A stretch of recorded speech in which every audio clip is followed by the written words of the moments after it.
So what we have done is repurpose our orientation materials for that audience. So not only for yourself, but anybody in the future that is interested to run for school board. So you have two of the team members from KGR Law here. I'm Seamus Boyce, and this is my colleague Taylor Hunter. We are not general counsel to the board, and I think that was also something that the board wanted an outside perspective from something they don't hear from a lot. So that's what we're providing. Of course, you're hearing from lawyers, so you have to have some acknowledgments and disclaimers. And the biggest one that we always have to say is that this is not specific legal advice. And also, these materials are copyrighted materials. If you'd like to share them, we are pretty much okay with you sharing them, at least internally, we will provide you the ability to do that. So we've broken this up into two parts. The first part is the origins of local school boards. Where did school boards come from? We will, of course, give an overview of the law. And then we'll talk about something that isn't often discussed, and that is the fiduciary duty that school board members have. And you think a lot about boards, and you might hear of fiduciary duty, but you don't hear about that applying to school boards very often. So we're going to cover that. In the second part, we're going to cover those issues that are specific to Carmel Clay, after we provide you the opportunity to ask some questions. For talk about the origins of school boards, our state was founded in 1816, and from the outset there was a discussion about public school boards. And in 1818, the concept of the county trustee was established to oversee the operations of the county, and those were appointed by the governor. They were not elected yet. And they had a lot of roles in 1818. They were supposed to build the schoolhouses, employ the teachers, examine the teachers, maintain the schoolhouses, and of course provide a supply of firewood. Those trustees were sort of the original, while unelected, the original role to oversee not only school issues, but a whole host of other things. Then we had the law of 1824, and this was the time that we had really the first state plan for a statewide system in Indiana.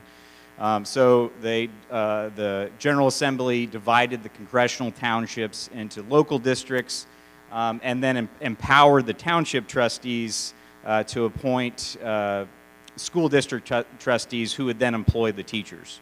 That was the primary mode of the school board at that time, is to find and employ school board or teachers. To be able to teach in Indiana, the individuals had to be granted a teaching certificate by the township trustees. So at that time, the actual trustees were the ones that were providing the licensure to the teachers at the local level. Then in 1833, the law was revised again. This was the first time that the Indiana school law really got broad. So we had 205 sections. It provided for the elected trustees, and then increased the number to 3 trustees per district. And then had basically the first referenda in Indiana for a variety of things that the local electorate were to opine on in regards to Indiana schools. Unfortunately, at that time, none of this was binding, so you didn't have a whole lot of development of the public school system. That really didn't happen until the Indiana Common School Conventions, which occurred in the late 1840s. So in 1848, there was a statewide referendum to establish free schools, and it did pass. Although there was not consensus to pass the public schools at that time. And then shortly thereafter, we had the first taxation system in Indiana for public schools. But the general theme at that time and why school boards have developed is to keep things at the local level as much as possible. You hear things about local control, having things at the local level as much as possible. That was a common theme from the beginning of the public school system. And finally, I think the thing that really evolved was that we had a uniform common school fund that was established by the General Assembly in 1849. And that's where we started receiving funds, state funds, at the local level. So that's a little bit about the background. In 1852, we had this general form of common schools, and then in addition to school libraries. And then what we have on the books now in Indiana statute is that the General Assembly is in charge of creating the code that applies to public school boards. And there's a concept which many people refer to as home rule, where the general powers and duties of the local school boards are assigned by law. This is a breakdown of the current setup of the Indiana's public education system. On the top, we have the Indiana General Assembly. And then in Indiana, we also have the State Board of Education. Not only do we have a legislature, but we have an arm of the executive branch which oversees our public school system in Indiana. And then beyond that, everything is at the local level. So you as the school board, and under you is your direct report, the superintendent of schools, is really the sole employee that reports to you as the school board. Under the superintendent, you have school staff, you have the community, and of course the students and parents. So as you can see, I think a lot of people understand this general concept, but maybe not the several layers that exist. There are separate roles, but some of them do overlap. So with you as the board, there is obviously community involvement and feedback from the community, but the superintendent also has that role to serve. So that is an overlapping purpose, but the general idea is that there should be one team with the superintendent and the school board. So as a board, and this isn't exclusive to just school boards, not one individual board member can act on behalf of the board unless they've been appointed to something. That takes a majority of the board. That's why it's important that people realize that not one board member is the board. It's actually the majority of the board, and ideally all the board members.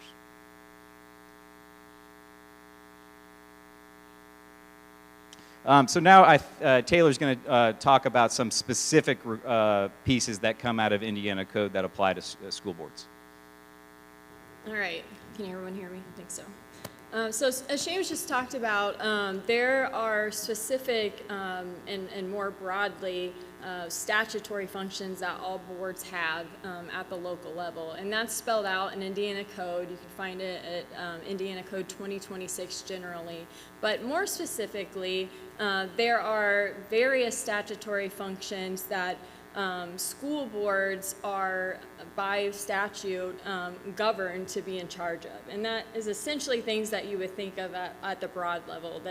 The school board's the entity that can sue and be sued for the districts, generally have the charge of overseeing the governance of the school district, appropriating the funds every year. They pass the annual budgets, manage real and personal property, leasing out buildings, making decisions on closures, maybe even leasing real land and getting some interest from that.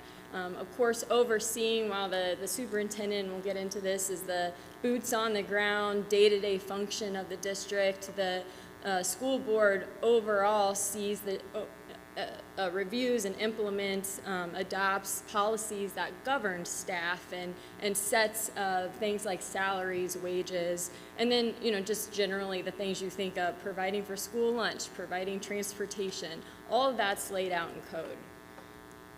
More broadly are the policy-making functions. These aren't specifically in statute. You're not going to find, when you at the local level, you go to the code, you're not going to find these in there. But generally, boards have pretty broad discretion as long as they're acting within the bounds of the law to set policy for the local districts. And that's going to look different across the state, depending on where you're at and specific to the communities. But the most important part probably of a board is this policy making function that the board has. And that really includes developing policy, annually evaluating it, adopting it, and then authorizing the superintendent, again, who is the boots on the ground, day-to-day, the authority to really implement and oversee that policy is governing at the individual district levels, buildings. And then you look at the board and superintendent relationship, which that is the most important relationship for every district. When you look at really healthy and efficient school districts, you're going to see that the two really work hand in hand. More specifically, you'll see different areas where the local policies will come into play. Of course, students. The board sets policies for things like attendance, discipline. Obviously, this year we saw a lot in the safety realm. And also the board serves as almost an appellate type of function for certain things like discipline, which is, again, that's something that while it's laid out in statute as far as the due process requirements, boards also have discretion to set even more local type of policies that govern student discipline handbooks, things like that. And then, of course, the superintendent serves in that role of implementing that policy, of reporting to the board at the various district buildings, maybe some ideas, some recommendations for policies based on things that are happening, and then overall directs, supervises the day-to-day functioning of students. We also have the overall theme of budget and finance. Again, the board is that body that adopts the budget, takes in the information, ensures that the district is running in a fiscally responsible manner, is that really financial fiscal manager. Authorizes certain individuals like the superintendent, the treasurer, to make these investments, appropriations, and really invests in those individuals to make sure that they are responsible for ensuring, again, the fiscal responsibility of the district. And then annually reviewing all of these various funds that the districts have. And then again, the superintendent is the one that's reporting to the board, that key advisor on the day-to-day functioning of the fiscal planning, and if there are any issues, or if certain funds are doing really well, giving the board ideas on ways that those funds could potentially be used. And then developing the administrative guidelines and procedures. This is another important role that the superintendents hold, and that they can help develop those administrative guidelines for internal controls to make sure that the board is able to provide that oversight for the budget and finance. Curriculum, another important area. This is really set at the state level as far as the mandatory and discretionary subjects of curriculum, but the board also serves that important role in working with the superintendent to, again, develop these internal controls to ensure curriculum is compliant with the state standards. You also have employment. Again, the superintendent is the one that really is in the day-to-day functioning, supervising, running the schools and overseeing staff and personnel. But the school board also plays the important function of taking the recommendations of the superintendent and sometimes acting again in that capacity, much like student discipline, as an appellate body for certain termination, suspension decisions. But ultimately, the board is following the recommendations of the superintendent. And what Seamus was talking about earlier, sometimes when you see boards that maybe aren't as efficient, the district isn't doing as well, you tend to see individual board members who may have certain agendas for employment or personnel decisions versus really acting as one body and taking in the recommendations of the superintendent. You also have collective bargaining. The board is ultimately the one that ratifies any kind of agreement. The board also can appoint members from the board to serve on the negotiating team, but generally you will see the superintendent who serves as the chief negotiator, who advises and recommends individuals to also serve on the bargaining team. And then ultimately the superintendent again is the one day-to-day that's ensuring compliance with the collective bargaining agreements and serving in that role for the day-to-day function.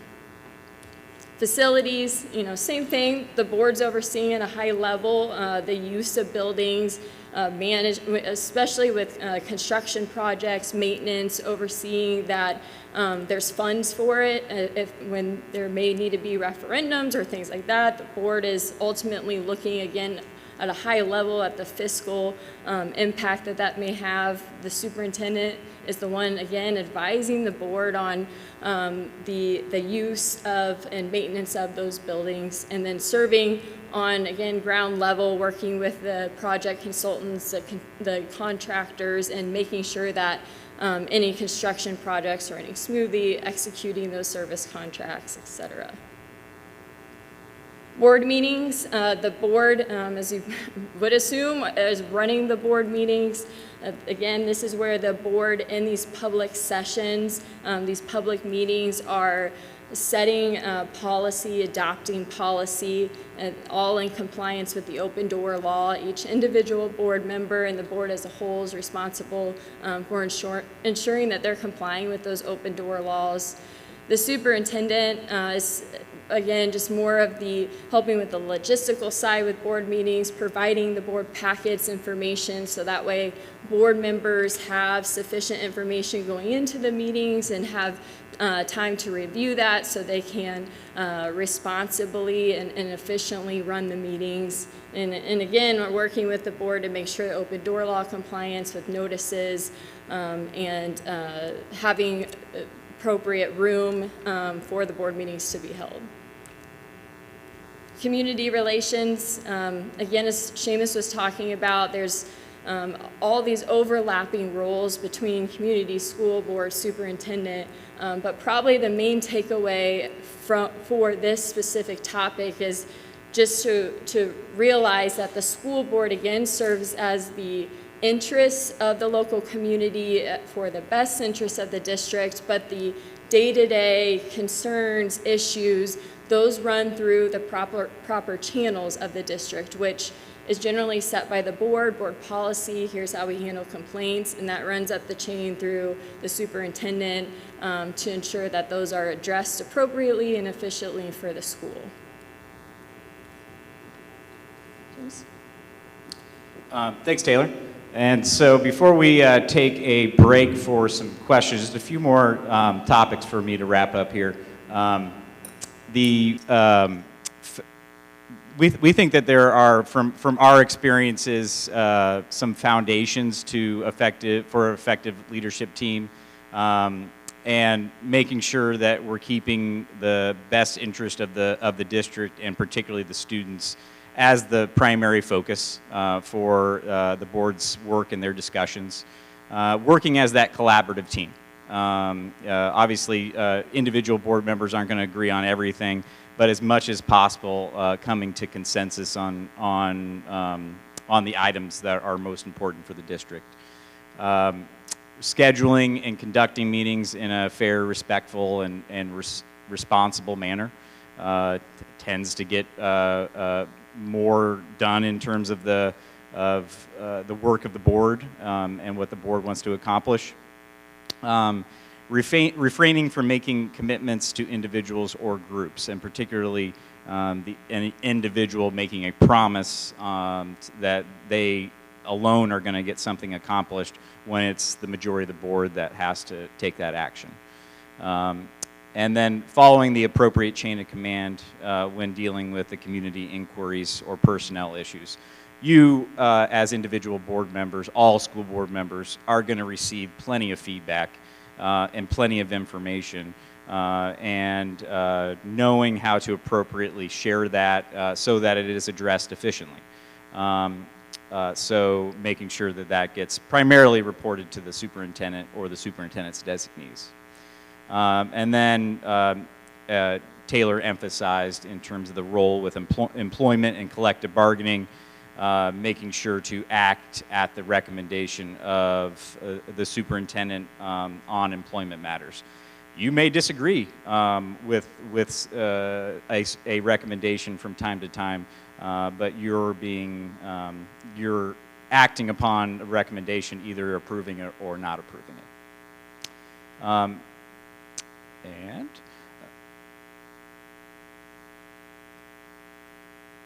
maybe, there we go. All right, last slide. I mentioned this before, something that isn't presented to school board members very often, and that's a reminder about the school board's fiduciary duty. And I think the closest that you may get in regards to the fiduciary duty of knowing what that is going into the job is your oath of office. So after you're elected, you swear and make certain commitments to the state of Indiana, to the laws of the United States, to our constitutions at the federal and the state level. And you promise that you're going to execute those duties. So you make that promise under oath. And that is at least an official fiduciary duty. But sometimes I think board members sometimes forget that they have that obligation to do what's in the best interest of the district, of their entity, and put their interest of the district above their own personal interests. So, you know, that is something that board members sometimes have to be reminded of, for you as a refresher, and for future board members, it's important for them to realize their obligation to follow their fiduciary duty. So I think now's the time where, before we get into the second half of the presentation, just want to take a pause for you to ask questions, maybe even share some of your own insights about the topics that we just covered. I think one way to look at it is, what are some things that you wish you would have known coming into the role of the school board member, to be a school board member? Thank you so much, Mr. Boyce. I definitely know there's some days where carrying firewood doesn't seem like such a bad idea. That might be easier. I'll start kind of board members. Do you guys have any questions or comments?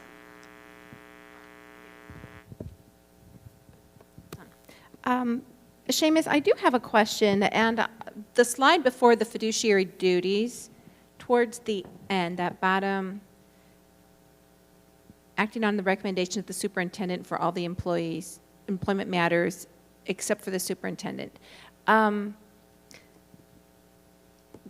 know our board totally agrees with that, but wherein lies my question with regards to individual board members who might have a different opinion? What do you do with that opinion? What do you do? We have a vote, and we have an opportunity to share our opinion through our vote. And then what's next? If it's a split vote, how should, I mean, we've only had, I think I can count on one hand how many times I did not vote along with the rest of my board on any, on a recommendation from the superintendent. And at that point, I guess I just kind of kept my mouth shut. But is that the right thing to do? Do you continue with conversation? I mean, what are your thoughts? You've worked with several boards. So what happens when your personal opinion and your personal belief goes against what the entire board is supporting? Yeah, I think your question is specific to employment actions, but I think make a few broad comments in general. When you're a dissenting vote and you have a dissenting opinion, depending upon the topic, that might be something that if it's something that you had previously discussed as a board, perhaps in an executive session, employment is one of those matters on specific issues that the board can discuss prior to taking a vote in executive session. And that is a time when, if you don't think that you are in the majority view, is an appropriate time to voice that perspective. And as you put it, if you do not agree with a recommendation, you can certainly vote against that recommendation. While it's great to have uniformity in your decision making, it's not always going to happen. And you also have the opportunity to make comments during the board action. That personnel items, I think, is one that you do have the ability to discuss in executive session, depending upon the topic.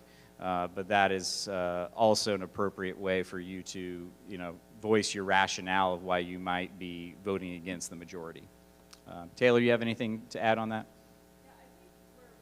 Seen boards be really effective where you have split votes or there may be one or two dissenting opinions is to, even if you vote that way, to in the community still support the decision of the board.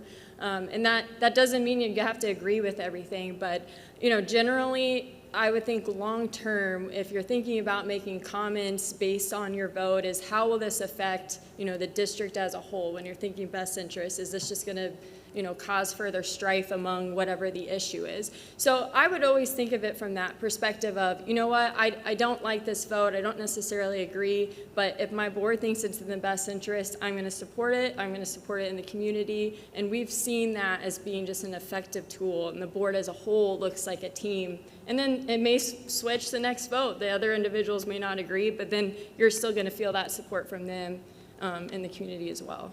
Thank you. Well, thank you both for the presentation. I think it was right on point. I think it's important for people that watch the board meetings to know that they may just see a lot of votes, but there's a lot of activity that goes on in preparing for the meeting, and a lot of those ideas get vetted before they come to the board. So part of the president's job is to meet with the superintendent and discuss what's coming up at the next board meeting, and if at that point she or he feels there's issues, then it's not presented at the board, so it's dealt with beforehand. And then I guess kind of the other comment I have to go along with what you said were the roles of the board. I see the board having four main roles. One is to hire and supervise the superintendent, and through that basically we set the tone of the district by who we hire and what his philosophy is and his personality and all those things. And in the years that I've been on the board, we've had two different superintendents with different styles, and that affects how things go. The second thing is policy. We set the policy for the district, and the same thing, that kind of sets the tone. Third is overseeing financials. And then fourth, like you suggested, is being the eyes and the ears of the community, with the key caveat that you have already given multiple times. One board member has no power. And when people come to me and say they have a concern, the first thing is I say, I'm Mike Kirshner. This is, maybe my position. I'm only one of five. I have no power acting alone. So I think that's important. And I appreciate that you stress that. And then I'll save my Carmel specific comments to after you deal with that part of your presentation.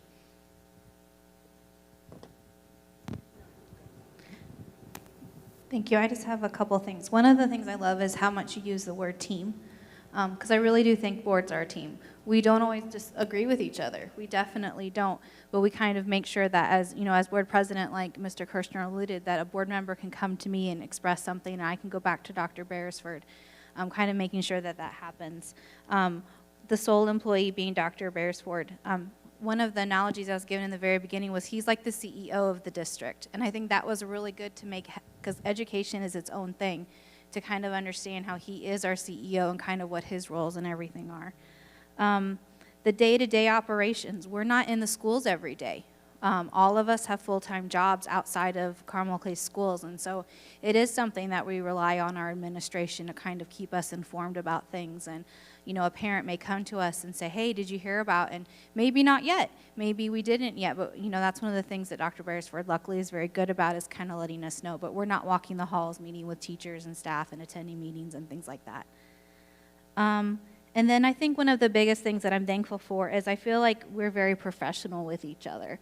I feel like, you know, even though we disagree on some things, I think we make sure that we're very professional and that we are representative of Carmel Clay schools, and we want to make sure that that reputation is very high and solid. So I think that's it.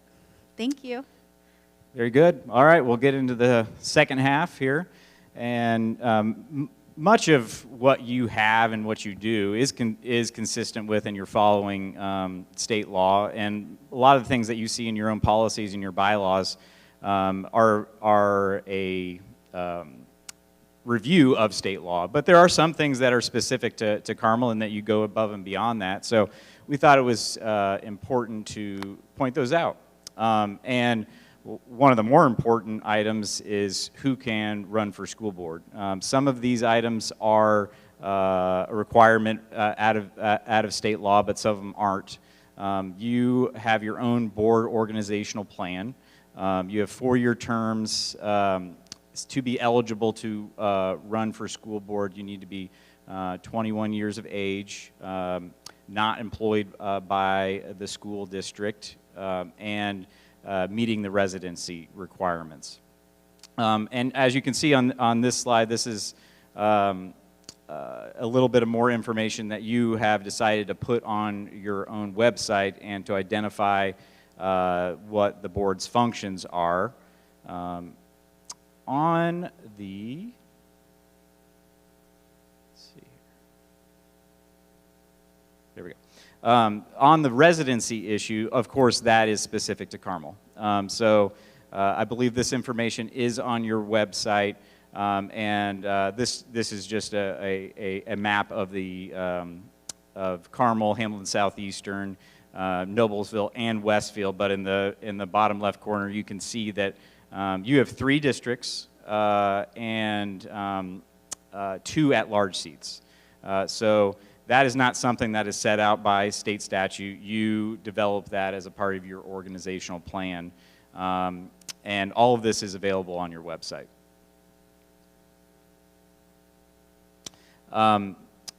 So you also have the ability to set your own mission and your guiding principles, or however you want to label you know, your large goals and objectives, which you have done so. So we just identified these for you is to provide opportunities for all students to realize their potential in an ever-changing world.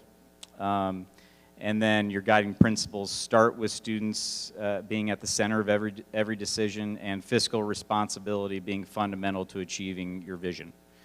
So that's not set out in state statute. That you have decided, and you can change that. Future boards can change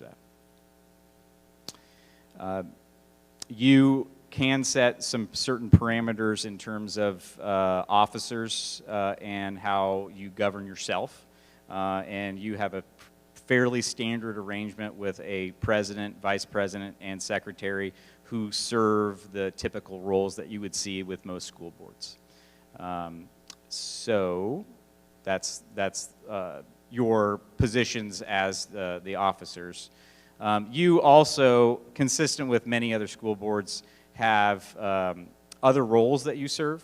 And here are a few examples. You have your own policy committee, And you also have a legislative liaison. So you, on an annual basis, appoint a member of the board to be a legislative liaison to monitor policy at the state level. You also have a member appointed to be a representative with your professional associations. And then 2 of the members of the school board are appointed to be on the policy committee. So those are all things that you on the local level have decided on what's the board's role, and involving in things more than just being an officer. So I think you have all decided that each board member can fill a different role and work as a team. All right, Taylor, you're going to talk about some specific policies. Yeah, so not to worry, I'm not going to bore you by getting into the weeds of a bunch of policies, but I just wanted to give some examples of, here you can see this is the code that really gives you the authority as a board to revise, again, implement, vote on more local policies, again, that are compliant with state and federal law, but really can be tailored to your particular district. And as a board, you all use board docs. This is where you access, I think, about everything, right? Your board packets. You could find when the meetings are, the notices, and then also these board policies, bylaws that some of which have probably long been standing before any of you were sitting on the board, and some are newer policies, but you could search, based off the topic of what those look like. So I just pulled a few random ones, just again to show the broad variety that boards have with discretion to implement these local policies. Here we've got a pretty boring one on fiscal planning. Again, the board, this isn't a state requirement for the superintendent to provide you your plans and forecasts every 18 months, but this is something as a board you've decided, this is what we want the superintendent to provide. I'm sure there's much more information as far as fiscal management that you are provided, monthly, but you can set, basic limited parameters as far as what you want, even just on the financial side, to look like. Then student attendance is another example in this realm of, you can set as a board if you want open borders, closed borders. You can, as far as disciplinary action for attendance, you can approve what you consider to be beyond just what the code provides as excused attendance days. All things that, again, you as a board can collectively decide and adopt. And then this one, may be more applicable this year than others, but public complaints and concerns. This is another type of policy that the board can set internal controls for the administration to then come up with guidelines and implement at the district level, the local level, to really help, again, funnel these communications to make sure the district's working efficiently and, most importantly, responding to concerns at all levels, whether it's general community, teachers, parents, students. You have a process like most districts do in the state. And then to end on the fun policies, you also as a board get to do fun things, right? So you get to adopt a therapy dog policy that allows the administration to have, obviously, therapy pets on campus, and that can be done at individual districts or as an administrative as a whole. And I'm blanking on his name. Jim Dundee? Dandy. Jim Dandy, as you can see pictured here.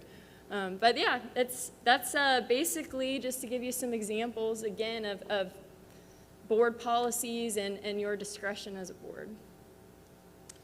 So the last thing that we will remind you of is that it's my understanding that you've got a next informational session related to the topic of the role of school boards in July, on July 26th, another work session. And I think the format for that is to be determined and more information to come. But you have the opportunity, and the community has the opportunity to use this information, learn more information And in terms of potential community members that might be actually interested to run as a school board member, that may actually provide them some information to inform their decision about that. The first date for a candidate to file is July 27th of this year, and then they have about a month to decide. Anybody has an opportunity to file until the end of August.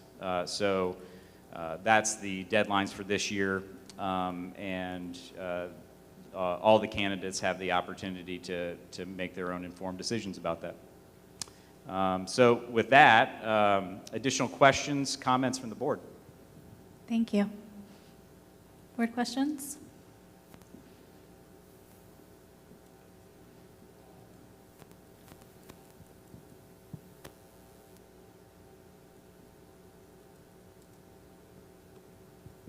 Well, thank you again for that. A couple of thoughts just to add to it.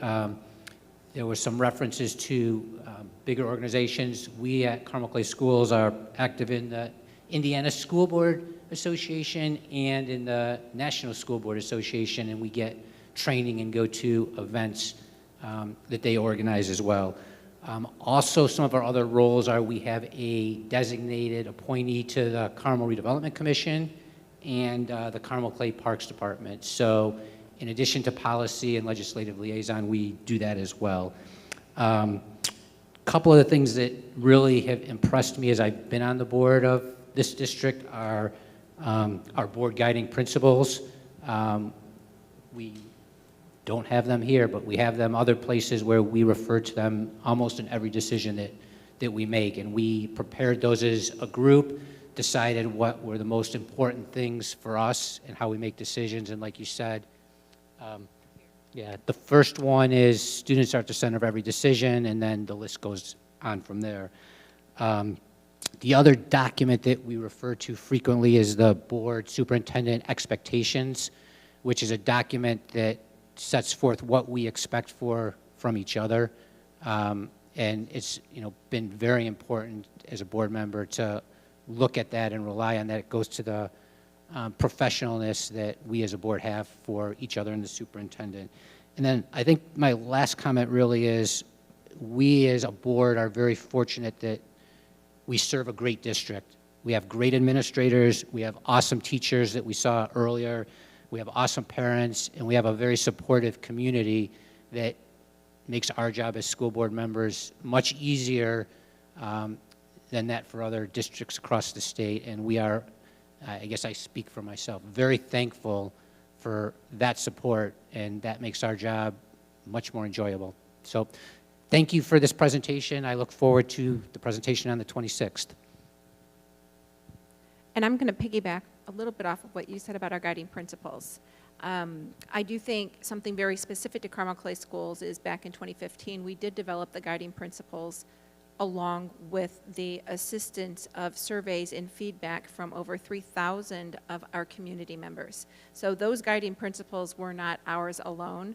It was part of our board responsibilities to have these guiding principles to guide us and our community and our administration to be sure that any decision that is made is balanced against what it is that our community values and we find the most important responsibilities for our board, for our children.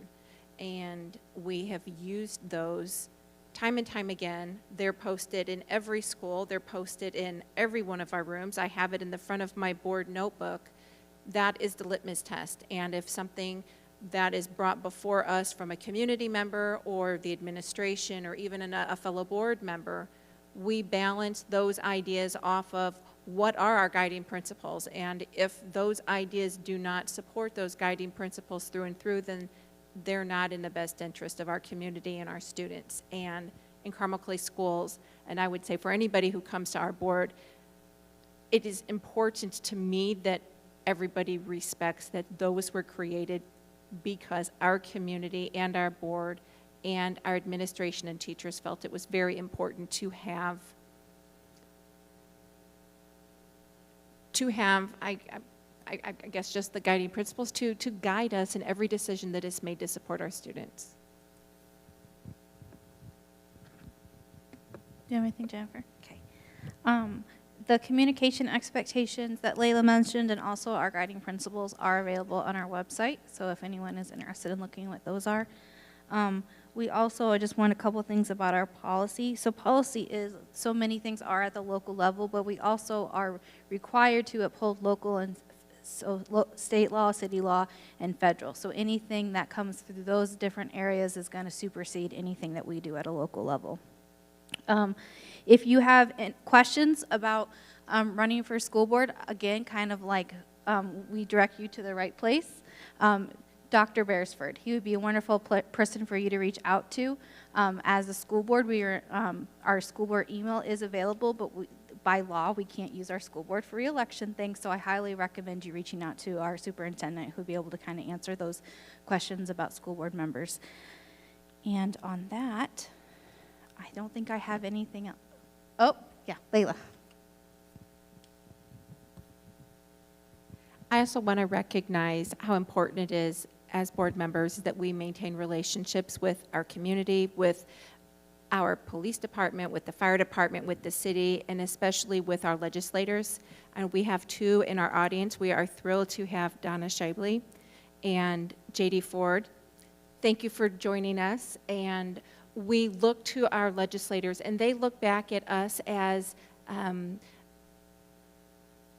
as information on how the laws and ideas that they have to put into statute will impact us. And so we have a great working relationship with our legislators, and I think for all boards, but especially Carmel Clay Schools, I think it's extremely important that you maintain those relationships and you build a relationship.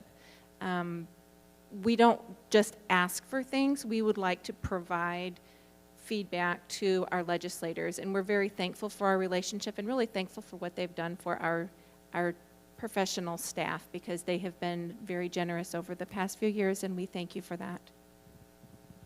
Jenny? On the topic of policy, as a new school board member, I was not very familiar with the different policies that we use to govern the district, but now, as I'm sitting on the policy committee with Mr. Kirshner, and we are going through them and reevaluating them, which is an ongoing process, we really look at each and every word and its implication. It's a very thoughtful and deliberate process. It's taken very seriously so that we are making sure that we're touching every student and creating space for everyone in our district, and it's a very enlightening process, and I'm very thankful as a new board member to be able to be part of that. Thank you. And just again, I'm thankful to my team. Thank you for making this one of the hardest thing I've ever done, but the most rewarding thing. So I think that, all the things that are worth doing are usually kind of that way. So thank you. Seamus and Taylor for being here and all the things that you do. And any last thoughts or comments? Thanks for inviting us to share this information with you. We will stick around if anybody has further questions. And of course, glad this is being recorded so that it can be shared. Thank you.